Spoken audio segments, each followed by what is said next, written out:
Hello, and thank you for joining us for a Westwood Trust Creative Chat. My name is Claire Williamson, and I'm the Director of Education and Community Engagement at Performing Arts Houston. To briefly describe myself and my surroundings, I'm a white woman with long brown hair pulled back and dark rimmed glasses. I have on a white top, brown sweater, and I'm sitting in an office with a bright blue wall behind me. I am thrilled to be hosting this conversation between Randall Goosby and Dr. Ann Lundy. Signed exclusively to Decca Classics in 2020 at the age of 24, American violinist Randall Goosby is acclaimed for the sensitivity and intensity of his musicianship. A protege of legendary violinist Itzhak Perlman, Goosby has performed with orchestras across the United States, including the New York Philharmonic, Los Angeles Philharmonic, and the Cleveland Orchestra. His performance on March 15th here in Houston will be his Houston debut and will feature works by William Grant Still, Beethoven, and more. Houstonian Dr. Ann Lundy received a Bachelor of Music Education from the University of Texas at Austin and a Master of Music in Conducting from the University of Houston. Dr. Lundy received her Doctor of Music Arts from the University of Houston's Moore School of Music in 2015. She has lectured extensively throughout the United States and has published articles on finding and performing music written by African American composers. In 1989, she was the first African American woman to conduct the Houston Symphony at Miller Outdoor Theater. She founded and currently conducts the Community Music Center of Houston's Scott Joplin Chamber Orchestra, the William Grant Still String Quartet, and teaches violin and viola. Before we delve into the conversation, I would like to take a moment to acknowledge the many Indigenous communities that have long used and continue to use this land as a living and gathering space. Performing Arts Houston's offices in Jones Hall are located on ancestral land traversed by the Karankawa, Atakapa Ishak, Sana, Coelhuitecan, and Alabama Coushatta people. These indigenous communities continue to be a driving force shaping the culture and economy of our region. We acknowledge these communities to offer recognition and respect for their lived experience and to broaden awareness of the forces that have led to this moment. It is now my pleasure to bring on Randall Goosby and Dr. Ann Lundy. Okay, well, as I said, I'm really excited, talking to you about this. I guess one of my first questions is, what really drew you to the music of Black composers? What was the impetus that made you want to begin exploring that world? hmm well, I guess it started quite a while ago with my first time participating in the Sphinx competition in 2010. Okay. I'm sure a number of your listeners know about Sphinx already, but for those who don't, they are an incredible organization that essentially has the mission of promoting and celebrating and increasing diversity in the arts, and particularly in classical music. So they have a competition every year in Detroit that is only open to Black and Latino string players. So I did that in 2010. I was 13 years old, and as part of the audition requirements, everyone is required to learn and prepare and perform a piece by a Black composer. So that year it was Here's One, a spiritual arranged by William Grant Still. So that was my first opportunity really to kind of dive in, and I've since done, little stuff here and there. I learned the Grant Still Suite for violin and piano, which I actually performed for the first time in a string orchestra arrangement when I was much, much younger. So, certain music of certain Black composers has been with me for a long time. But I would say the me trying to figure out how I can play a more meaningful role in the Black Lives Matter movement during the pandemic and during the lockdown is what really kick-started or renewed rather this interest and this passion for not only sharing but also discovering some of this music for myself for the first time. So my debut album Roots was a really wonderful opportunity to do that. I discovered some really fantastic music by Florence Price, who I had known of before, but didn't really know that she had written violin music, certainly recital music. And I've also recorded recently her 2 violin concertos for my next album, which will be released this spring. So, I think it was just, seeing that Well, I guess the pandemic gave us all a chance to just sit down and kind of look around. We didn't have anything else to do, and so that afforded me the opportunity to look around and be like, man, we all really need this. I know I need it, but I think classical music as a whole, and I think the prospective audiences that we want to bring in eventually to classical music certainly need this. I think something that's kind of kept people away from classical music has been, in a very general sense, the fact that a lot of people don't really feel that they can relate to a lot of classical music. They can't relate to the culture of classical music, and they certainly can't relate to the people who they know to have written classical music. And so I think if we can open people's eyes to the fact that this music really is by and for everybody, the art form as a whole just hasn't really done the best job of making that clear and making that known. We sort of cycle through the same old repertoire, which I love and is near and dear. Yeah. Mozart, Bach, and Brahms, those guys, they are the reason I fell in love with this stuff. But Sure, times are changing. times are changing. That's right. That is so right. To me, that was really interesting when you talked about the Black Lives Matter. Was an impetus for you, because I remember as a little bit older, for me, it was the 70s, me coming of age during that time when my peers were asking me, why are you playing all this music of these old dead white guys? And I was trying to find my way. So I winded up stumbling into, like you said, my first piece was Green Grass Still Sweet. And I was like, wow, there's a whole lot of music. There's so much. What are some of the other composers that you have done? Just list some, because I think a lot of people just don't know how many works there are.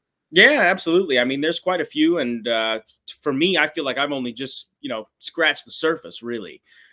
Roots, as I mentioned earlier, gave me the chance to explore some music by Florence Price for the first time. Obviously, Grant Still was in the mix, as he has been for me for a long time. Coleridge Taylor Perkinson as well, who's an incredibly well-versed composer. I mean, he's got his when he was live, he had his hands in all kinds of different pots, from ballet music, film scoring. He did some arranging for like Harry Belafonte and Marvin Gaye, and he also wrote very standard classical music, at least in the instrumentation. So I had a chance to explore some music of his. One composer that is not so modern, that a lot of people are just now becoming hip to. In fact, there's a biopic that's going to be released about him next month, is Joseph Boulogne, Chevalier de Saint-Georges. Absolutely. Often unfairly coined the Black Mozart. Right. He was around before Mozart, and Mozart heard his music before he heard Mozart's. For me, that's an influence that is certainly not fairly credited, I think, when we look at the history of it all. And he sort of popularized the genre of the Sinfonia Concertante. And Mozart's famous E-flat Sinfonia Concertante for violin and viola was, I believe, pretty directly inspired by, Chevalier, sort of making that medium a thing, really. I agree. So those are just a few. Like I said, I'm still scratching the surface. There's plenty of other composers out there who I probably don't even know about, let alone have had a chance to explore. So, it's a really exciting time. It feels like I'm still taking the first steps, and to feel like that at the beginning of of my career, I think is a blessing. It's always nice to, of course, as musicians and as sort of perfectionists, we're always striving to get better, as instrumentalists and as musicians. But in terms of becoming more aware and more well-versed and more diverse in the music that we call classical music, I think it's just a really exciting time. So I'm really looking forward to seeing what comes of the next decades, really. I don't think the momentum's going anywhere, at least not as long as I have anything to do with it. Oh, that is so true. I mean, when you are finding these pieces, how are you finding some of these pieces? Because I think, again, for a lot of people, they don't even know where to begin. So how do you begin finding music of Black composers? Yeah, it's a good question. I mean, a lot of this music has not been commercially recorded. A lot of this music has not really been commercially published. So it was actually, the Florence Price pieces that I recorded for Roots, they were a part of a large collection of her music that was only discovered in 2009 in a former summer home of hers. And a lot of that music is still kind of cooped up in archives and not widely and freely published. So it was sort of a happy accident. I was just kind of surfing YouTube, Florence Price violin, very generic search. And it's not the first time that people are looking into this music. I mean, there are people who have, if anything, amateur musicians who have discovered this music, and it means enough to them for them to go out and share it, even if it's on, their little private YouTube channel or something like that. But, one of the things I wanted to highlight in Roots, my debut album, was that there are way more connections than we know of between underrepresented, mixed race or diverse background composers, and composers who are solidly, in a part of the traditional classical canon. For example, Exactly. I got some flack for putting Dvorak and Gershwin on the album, because these are two guys who really often kind of get lazily kind of thrown into the conversation of Black music, Black classical music. But these are two composers who are beloved figures in the classical repertoire, who a lot of people don't realize their music, as we know and love it, would not be what it is without the influence of Black composers, Black music, Right. Black artists. And Absolutely. I think those connections are ones that I'm really interested in highlighting, whether it be the effect that a Black composer had on a white composer or vice versa. You look at one of the pieces that Anna and I are going to present in Houston, the Bridge Tower Sonata, Beethoven's sonata, often known as the Kreutzer Sonata. A lot of people don't know the story behind that, which is that George. Why don't you tell the story? Yeah, absolutely. Well, George Bridgetower was a mixed race violinist. His father was from Barbados and his mother was from Poland, I believe. Somehow he ended up in Vienna, prolifically talented violinist and composer as well, although I don't think we have very much record of his music. But he, somewhere or another, ended up becoming great friends with Beethoven. And Beethoven took a great liking to him and, had a lot of respect for him as a musician and as an artist, and was inspired directly by him and his prowess on the instrument to write what we now know as the Kreutzer Sonata. Exactly. They gave the premiere performance together in Vienna. I don't know if it's a true story, but I've read that the performance happened at 8 a.m., which is crazy to me. I wasn't awake at 8 a.m. this morning. Wow. But that's new. They clearly had a special camaraderie. I think there's another sort of trope about the premiere where there's a big sort of almost improvisatory sounding sort of cadenza in the piano in the opening of the first movement. And it's not written in the score that the violin respond to that in any way. But Beethoven did this riff, and Bridgetower kind of came in and did his own little thing to match him. And Beethoven got up from the piano and gave him a hug on stage in the premiere and was like, okay, let's do that again. I like that. All right. But I guess now it's known as the Kreutzer Sonata because Beethoven and Bridgetower, for one of several reasons that I've heard, had some kind of a falling out. Beethoven rescinded the dedication and dedicated it to Rodolphe Kreutzer, a French violinist. Violinists and violists will know him for his etude books, the Kreutzer 42 Studies. Beethoven wasn't around long enough to learn that Kreutzer actually hated the piece, never played it, never wanted to play it. And so I would imagine if he knew that, he might reconsider dedicating the sonata to someone else. But it's these influences that a lot of people aren't privy to, and it's these influences, I think, cumulatively that will add up and really show people that, okay, like, we've been here for a while. You know what I mean? This isn't something that's new to us as a people. It is something that in many more ways than one we've sort of been intentionally excluded from. But in this day and age, and with the level of access to information and social awareness that everyone has now sort of, not everyone, but a lot of people have now gotten on board with, now's the time to really, rediscover and unearth a lot of these connections that can make this art form that much more meaningful and accessible to a lot more people. That sounds great. That really, really does. I just totally agree with you.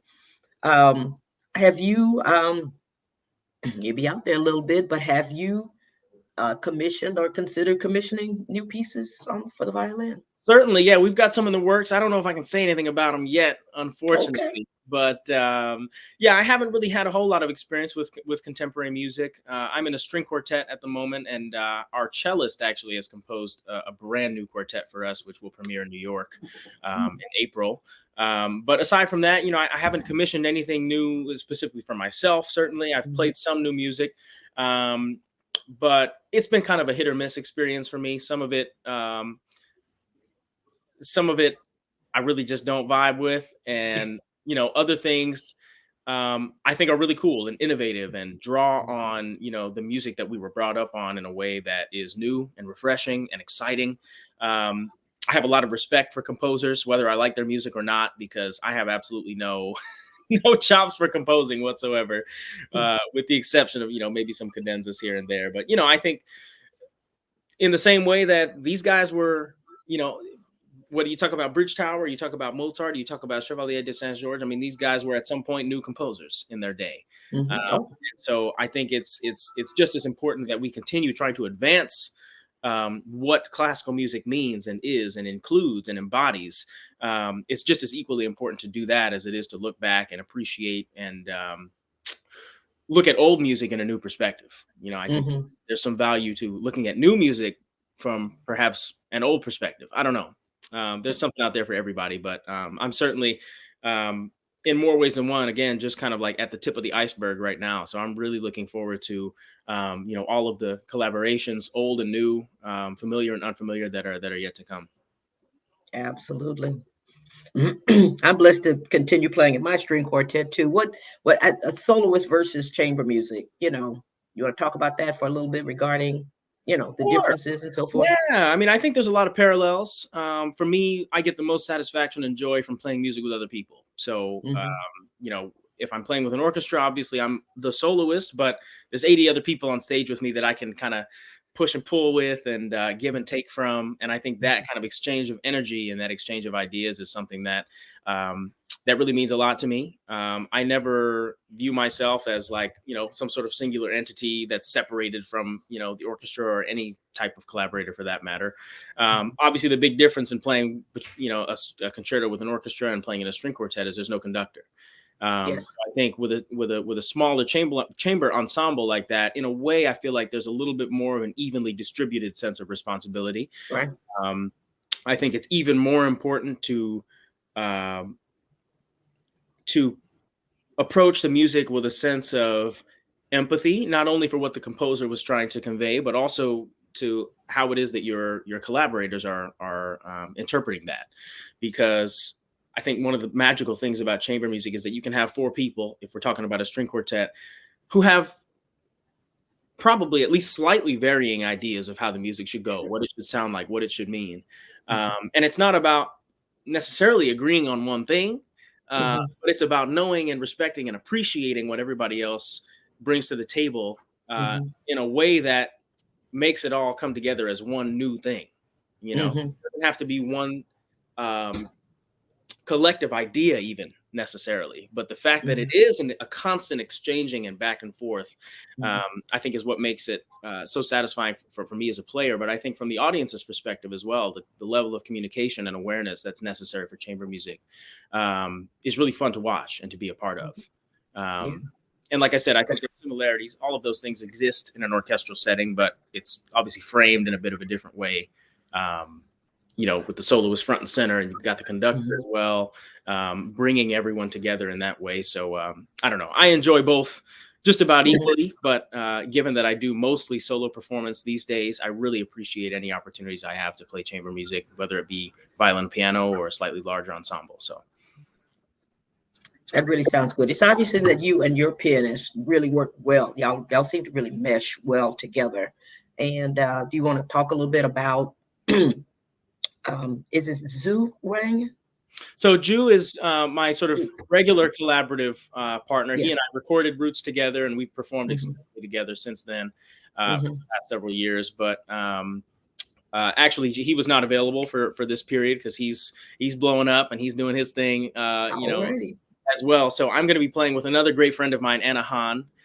Fantastic pianist, and she was in the same studio as Ju at Juilliard, so they studied with the same teacher. We've had a chance to play together in a number of different settings, mostly chamber music festivals. We've given a couple of recitals together as well. But no, she's fantastic, and I really value the opportunity to just play with different people all the time. Ju is amazing. I mean, he's my man. We've really grown quite close over the years, both as musicians and musical partners, but also just as friends and as people, which I suppose is natural. But it's always nice to approach music that you may or may not have played before with someone else who can bring a completely new and fresh perspective. I'm very much of the mindset and of the belief that no two performances should ever be the same. Yes. And so I really cherish those unique moments and those unique takes, from artist to artist and collaborator to collaborator. So we're really, really looking forward to presenting this program. We're looking forward to hearing it. If you would say something that really inspires you, what are some of the things that have over the years have really inspired you? My colleagues, my friends, for one. Hmm. I don't think I'd be playing music these days if I didn't have such incredible people around me to play with and to talk about music with.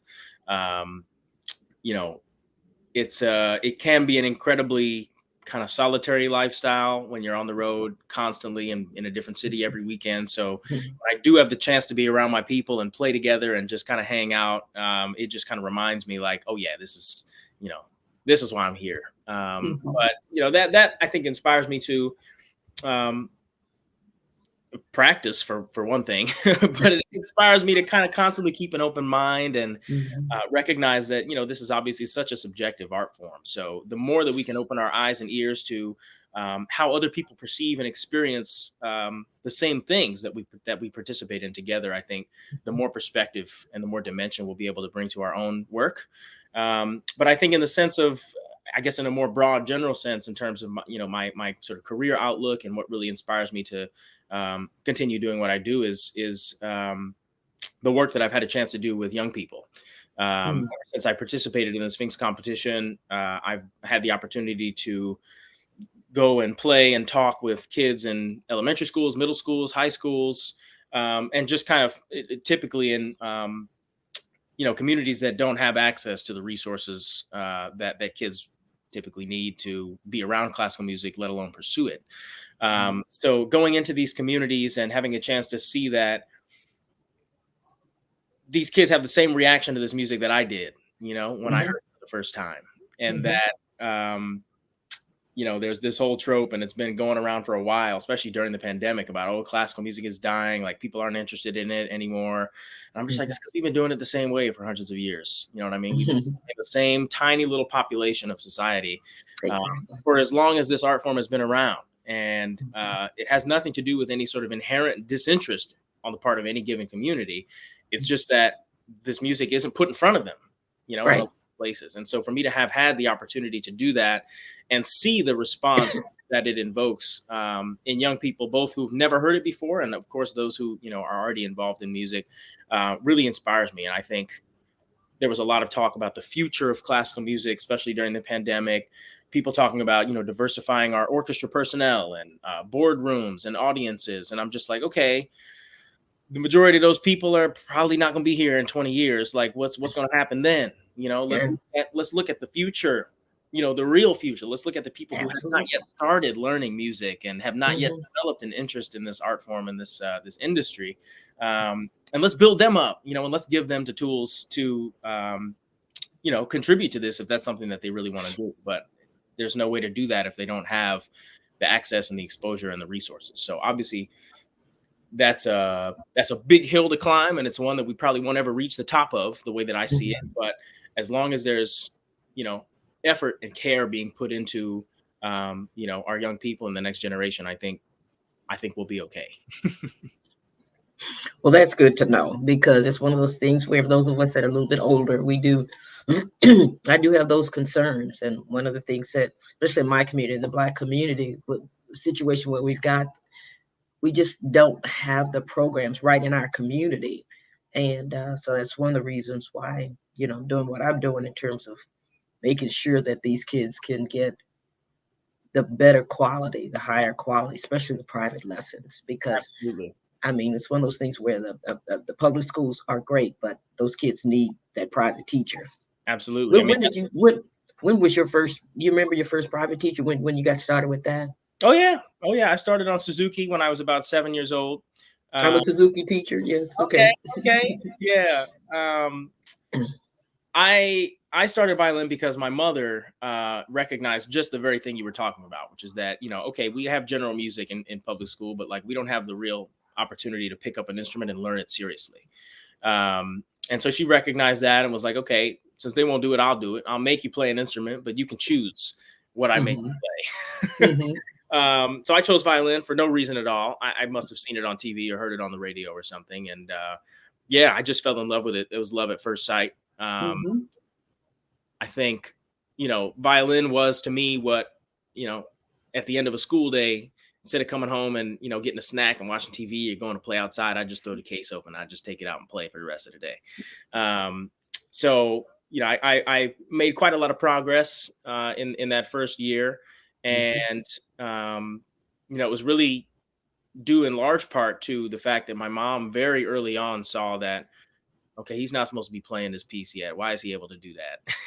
So, she saw that and she kind of, she took great care of it, it being sort of my talent and my passion for it. And she just never stopped pushing until the point where she understood I was ready to push myself. And that's a big thing as well. Obviously, in a lot of these communities that we're talking about that aren't quite so exposed to what it takes to really build a career and a life in classical music. There's just no way for them to know. You know what I mean? Like, yes, it's not unreasonable to expect your kid to be practicing 3 hours a day and still getting their schoolwork done and still getting to hang out with their friends and all this other stuff. I was very lucky that my parents did everything they could, obviously, to push me and make sure that I was working hard and as hard as I needed to, but also to ensure that I had a sense of balance, and that I wasn't only practicing. I would practice 2 or 3 hours, and when I get done, I go outside and my friends would come over and we play basketball or, go out to the movies. Good. And that's good to know. That's really important because sometimes in the Black community, we don't know how to handle it. We don't know how to balance that out. And this, it's tough to confusion. do.